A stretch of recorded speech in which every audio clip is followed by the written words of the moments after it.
నమస్తే, నేను Chandana. Welcome to great Andhra. ఇప్పటి వరకున్న టాప్ స్టోరీస్ చూద్దాం.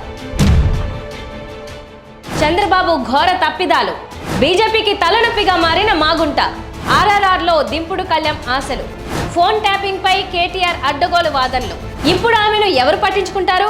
ఆంధ్రప్రదేశ్ అసెంబ్లీ ఎన్నికల్లో కానీ లోక్సభ ఎన్నికల్లో కానీ తమ కూటమి విజయాలు సాధించే అవకాశాలు లేవని సీనియర్ బీజేపీ నేతలు అంటున్నారు. చంద్రబాబు ఇటీవలి కాలంలో 2 ఘోర తప్పిదాలకు పాల్పడ్డారని ఇంటెలిజెన్స్ వర్గాలు ప్రధానమంత్రి నరేంద్ర మోదీకి నివేదిక పంపినట్లు తెలిసింది.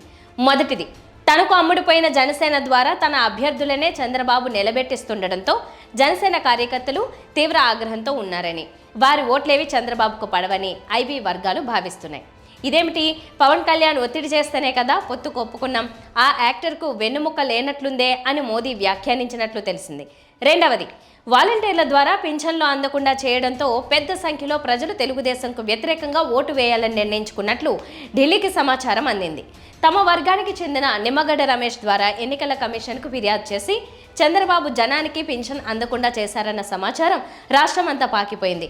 ఇది సెల్ఫ్ గోల్ అని బీజేపీ నేతలు అంటున్నారు. ఇక రఘురామకృష్ణంరాజును తాము వద్దని చేత్కరిస్తున్నా అతడికే నరసాపురం సీటు ఇవ్వాలని, లేకపోతే బీజేపీ అభ్యర్థిని ఎమ్మెల్యేగా పోటీ చేస్తే తామే రఘురామకు సీటు ఇస్తామని చంద్రబాబు ఒత్తిడి చేయడం కూడా బీజేపీ అగ్రనేతలకు ఆగ్రహం తెప్పిస్తోంది. మాకు ఒకసారి సీట్లు ఇచ్చాక మాటి మాటికి మాపై ఒత్తిడి తేవడం దేనికి అని బీజేపీ అధ్యక్షుడు జగత్ ప్రకాష్ నడ్డా ఆగ్రహం వ్యక్తం చేశారు. ఢిల్లీ గ్రీన్ సిగ్నల్ ఇవ్వడంతో రఘురామరాజు పరిస్థితి ఆత్మహత్యా సదృశంగా మారింది. ఢిల్లీ మద్యం కుంభకోణంలో ముఖ్యమంత్రి కేజ్రీవాల్ పేరును మాగుంట శ్రీనివాసులరెడ్డి, ఆయన కుమారుడు మాగుంట రాఘవ ద్వారా చెప్పించిన తర్వాతే వారిని అప్రూవర్లుగా అనుమతించారని, రాఘవకు బెయిల్ కూడా దక్కిందని కేజ్రీవాల్ తరపు న్యాయవాది అభిషేక్ సింఘ్వి బుధవారం ఈడీ ప్రత్యేక కోర్టులో వాదించారు. అంతేకాక కేజ్రీవాల్ పేరు చెప్పినందుకు ఎన్డీఏ కూటమి అభ్యర్థిగా ఆయనకు ఒంగోలు నుంచి సీటు కూడా ఇచ్చారని సింఘ్వి చెప్పారు. ఇది క్విడ్ ప్రోకో కాదా అని ఆయన గట్టిగా వాదించడంతో ఈడీ న్యాయవాది అదనపు సాలిసిటర్ జనరల్ జవాబు చెప్పలేకపోయారు. నిజానికి మాగుంటకు తెలుగుదేశం ఒంగోలు నుంచి సీటు ఇచ్చే ముందు చంద్రబాబు నాయుడు బీజేపీ నేతలకు చెప్పలేదట. మాగుంటకు తెలుగుదేశం సీటు ఇవ్వడం, కూటమి అభ్యర్థిగా ప్రచారం చేసుకోవడంతో ఢిల్లీలో బీజేపీ నేతలు ఆగ్రహం వ్యక్తం చేస్తున్నారు. దీనివల్ల కేజ్రీవాల్పై కేసు బలహీనపడిందని వారు అంటున్నారు. ఏపీ ఎన్నికలకు సంబంధించి అన్ని పార్టీలు అన్ని స్థానాలకు అభ్యర్థులను ప్రకటించేశాయి. ఎవరికి వారు ఎన్నికల ప్రచార బరిలో మున్ముందుకు దూసుకెళ్లిపోతున్నారు.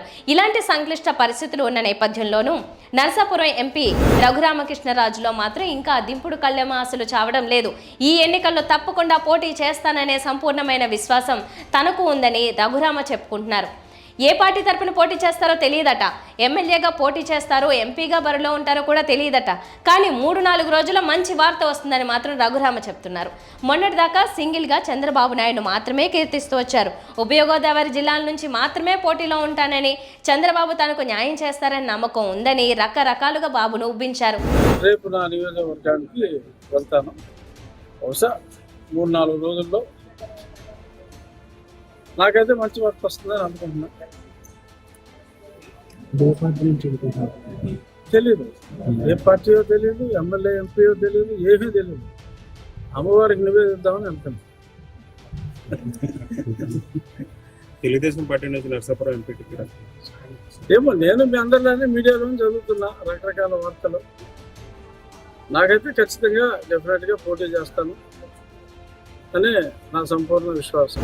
చంద్రబాబు న్యాయం చేస్తారనే డైలాగులు చెప్పారే తప్ప ఆయన తెలుగుదేశంలో చేరలేదు. తీరా ఇప్పుడు ఆ నమ్మకం కూడా పోయినట్టుంది. ఏ పార్టీనో తెలియదు అంటున్నారంటే చంద్రబాబు నుంచి పెద్దగా సానుకూల స్పందన రాలేదని రఘురామ ఇంకా 3 పార్టీల పెద్దలను బతిమాలుకుంటూ ఏదో ఒక సీటు అడ్జస్ట్ చేసి ఇవ్వండి బాబు అని వేడుకుంటున్నారని ప్రజలు అనుకుంటున్నారు. ఈ రోజుల్లో రాజకీయ నాయకులకు స్థిరత్వం ఉండాలని అనుకోవడం భ్రమ. కనీసం తాను ఏ పార్టీలోకి వెళ్ళి రాజకీయం చేయాలో కూడా క్లారిటీ లేకుండా ఇలా గోడ మీద పిల్లిలా ఉంటే ఎలా అని ప్రజలు నవ్వుకుంటున్నారు. ఫోన్ ట్యాపింగ్ వ్యవహారంలో రోజురోజుకు కొత్త సంగతులు వెలుగులోకి వస్తుండటంతో గులాబీ నాయకులకు కంగారు పెరుగుతోంది. తన క్యారెక్టర్ అసాసినేషన్ జరిగేలాగా యూట్యూబ్ ఛానల్స్లోనూ కొన్ని మీడియా సంస్థల కథనాల్లోనూ వస్తున్నదని ఆరోపిస్తూ కేటీఆర్ ఇప్పటికే ఫిర్యాదులు కూడా చేశారు. ఫోన్ ట్యాపింగ్ వ్యవహారంతో తనకు ఏమాత్రం సంబంధం లేదని ఆయన అంటున్నారు. వారి ఫోన్లను ట్యాపింగ్ చేయాల్సిన కర్మ నాకేముందని మాట్లాడుతున్నారు. ఈ విషయంలో లీగల్గానే ప్రొసీడ్ అవుతా అంటున్నారు. ఫోన్ ట్యాపింగ్తో తన పేరు ముడిపెట్టి జరుగుతున్న ప్రచారంపై పరువు నష్టం దావా వేస్తారట. అయితే దావా వేయదలుచుకున్నప్పుడు ఇప్పటికే బహుకాలంగా ఆయన పాత్ర గురించి ప్రచారం జరుగుతుండగా ఇంకా ఏం నష్టం జరగాలని ఎదురు చూస్తున్నారో తెలియదు. బ్రదర్, నీకు ఒక మాట మాత్రం స్పష్టంగా చెప్తున్నాను. నాకు ఎలాంటి ఇల్లీగల్ వ్యవహారాలతో నాకు సంబంధం లేదు. ఫోన్ ట్యాపింగ్ అని చెప్పి లీకు వీరుడు రేవంత్ రెడ్డి గారు పాపం డైరెక్ట్గా ప్రెస్ కాన్ఫరెన్స్ పెట్టే దమ్ము లేదు, డైరెక్ట్గా ఆధారాలు ప్రజల ముందు పెట్టే దమ్ము లేదు. ఏముందో విషయం ఎవరికి తెలియదు. పోలీస్ రిమాండ్లో ఉన్న వాళ్ళకి కూడా ఫోన్లకు వెళ్ళి మీకు లీకులు వస్తాయి. ఈయన లీకు వీరుడు. మరి లీకు వీరుడు ఏదో కష్టపడి నా క్యారెక్టర్ అసాసినేషన్ చేయాలనే ప్రయత్నంలో చాలా బలంగా ఉన్నాడు. ఎవరో హీరోయిన్లను నేను బెదిరించిన అంటది ఆ మంత్రి. ఆమెకు నెత్తుందా లేదా నాకు తెలియదు. నాకు అంత కర్మ ఏంది, నాకు ఈ దిక్కుమాలిన పనులు చేయాల్సిన పరిస్థితి ఏంది. నాకు ఎలాంటి ఫోన్ ట్యాపింగ్ వ్యవహారంతో నాకు ఎలాంటి సంబంధము లేదు. ఈ పాటికి దావా వేసి ఉండొచ్చు కదా అనేది ప్రజల సందేహం. ఫోన్ ట్యాపింగ్ చేసిన వారు అందుకు వాడిన ఎక్విప్మెంట్ పెట్టుకున్న సెటప్ సహా పోలీసులకు దొరికిపోయారు. ఇంత పూర్తి స్థాయిలో సాక్ష్యాధారాలతో సహా ట్యాపింగ్ చేసిన వారు దొరికిపోయిన సంఘటనలు దేశంలోనే మరొకటి లేదని వినిపిస్తోంది. ఈ వ్యవహారానికి 10 ఏళ్ల కిందటి కేవలం ఆరోపణలతో పోల్చి విచారణకు డిమాండ్ చేయడం కేటీఆర్లోని భయానికి చిహ్నంగా కనిపిస్తోంది. ఒకప్పటి Tollywood and Bollywood top heroine Jayaprada. అప్పట్లో ఆమె గ్లామరస్ హీరోయిన్. సినిమా రంగాన్ని వదిలేసి కూడా దశాబ్దాలు గడిచిపోయాయి. ఇప్పుడు ఆ గ్లామర్ లేదు. ఆమె ప్రచారానికి ఆకర్షితులయ్యే జనం లేరు. ఇప్పటి యువతకు ఆమె ఎవరో కూడా తెలియదు. ఇప్పటి జనరేషన్ ఆమెకు కనెక్ట్ అయ్యే అవకాశం లేదు. సినిమాల సంగతి అలా ఉంచితే జయప్రద తెలుగు వాళ్లకు దూరమయ్యే దశాబ్దాలు గడిచిపోయాయి. ఈ వాస్తవాన్ని గుర్తించని వెటరన్ హీరోయిన్ తనకు ఏపీ నుంచి పార్లమెంట్ ఎన్నికల్లో పోటీ చేయాలని ఉందని, బీజేపీ అధిష్టానం అవకాశం ఇస్తే అందుకు సిద్ధంగా ఉన్నానని కొంతకాలం కిందట చెప్పింది. కానీ బీజేపీ ఆ అవకాశం ఇవ్వలేదు. దీంతో పార్టీ తనను స్టార్ క్యాంపెయినర్గా నియమిస్తే ఏపీలో ప్రచారం చేస్తానని అంటోంది. బీజేపీలో ఉన్నా నేను. అయితే శీర్ష నేతృత్వంలో ఉన్నటువంటి వారందరికీ కూడా తెలుసు అంటే నేను ఆంధ్రుల బిడ్డనని. కాబట్టి నాకైతే ఇక్కడ నుంచి నాకు అవకాశం వస్తే తప్పకుండా నేను ప్రజలకు సేవ చేయాలి అనేది నా మనసు. అలాగే నా జీవితకాలం కూడా నేను పనిచేయాలనేది, ప్రజలకి అభివృద్ధిలోకి తీసుకురావాలనేది నా కోరిక. నాకు టికెట్ ఇక్కడ లేకపోతే కనుక ఆ పైన ఉన్నటువంటి శీర్ష నేతాగణ్ వాళ్ళు ఉన్నటువంటి ఆలోచన ఇంతకంటే మంచిదే కావచ్చు. కాబట్టి నేను నా యొక్క జయప్రదగా నేను నిర్ణయం తీసుకోలేను ఇటువంటిది. కాబట్టి వాళ్ళ మీదే వదిలేస్తున్నాను. మోదీ గారు కానీ, అలాగే మనకు ఉన్నటువంటి నడ్డా గారు కానీ, అలాగే హెచ్ఎం కానీ అందరూ కూడా నన్ను ఒక కుటుంబంగా చూస్తారు. కాబట్టి వాళ్ళు ఏం చేసినా కూడా నా మంచి కోసమే చేస్తారు. బీజేపీకి సంబంధించి రాష్ట్రంలో స్టార్ క్యాంపెయినింగ్ ఏమైనా చేసే అవకాశం? అది నేను నిర్ణయించలేను కదా, అక్కడి నుంచి లిస్ట్ వస్తుంది. మీ వైపు నుంచి ఆ ప్రయత్నం ఏమైనా జరుగుతుంది అంటే పోటీ చేయాలన్నట్టు కోరికనే ఉన్న మీ అగ్రనాయకత్వం? నేను యూపీలో ఉన్నా, నేను ఆంధ్ర బిడ్డనే.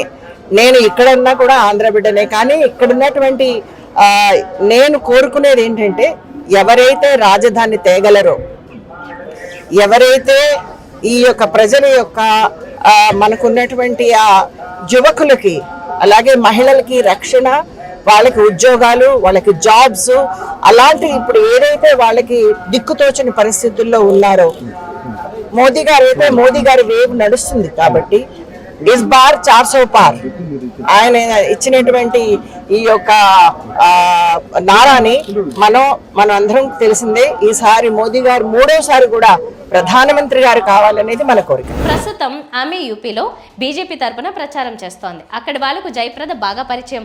యూపీలోని రాంపూర్ నుంచే ఆమె 2 సార్లు ఎంపీగా సమాజ్వాదీ పార్టీ నుంచి గెలిచింది. అందులోనూ బాలీవుడ్ హీరోయిన్గా పాపులర్. టీడీపీతోనే రాజకీయాల్లోకి వచ్చిన జయప్రద ఉమ్మడి రాష్ట్రంలో ఆ పార్టీ నుంచి ఎంపీగా పనిచేసింది. తెలుగు మహిళా రాష్ట్ర అధ్యక్షురాలిగా కూడా పనిచేసింది. కాలక్రమంలో టీడీపీతో విభేదించి యూపీకి వెళ్లిపోయి సమాజ్వాదీ పార్టీలో చేరి ఎంపీగా పోటీ చేసింది. 2 సార్లు గెలిచాక ఆ పార్టీ నుంచి కూడా బయటకు వచ్చి బీజేపీలో చేరింది. బీజేపీ 3వసారి అధికారంలోకి రావాలని, మోదీ మళ్లీ ప్రధాని కావాలని అంటోంది. కానీ ఇదే జయప్రద ఒకసారి అంటే 2014లో మీడియాతో మాట్లాడుతూ చంద్రబాబుపై నిప్పులు చెరిగింది. తాను ఏపీలో పోటీ చేయకపోవడానికి చంద్రబాబే కారణమని చెప్పింది. కానీ రాజకీయ నాయకులకు పాత విషయాలు గుర్తుండవు కదా. ఇవి ఇప్పటి వరకు ఉన్న అప్డేట్స్. మరిన్ని అప్డేట్స్తో మళ్ళీ కలుద్దాం. నమస్తే.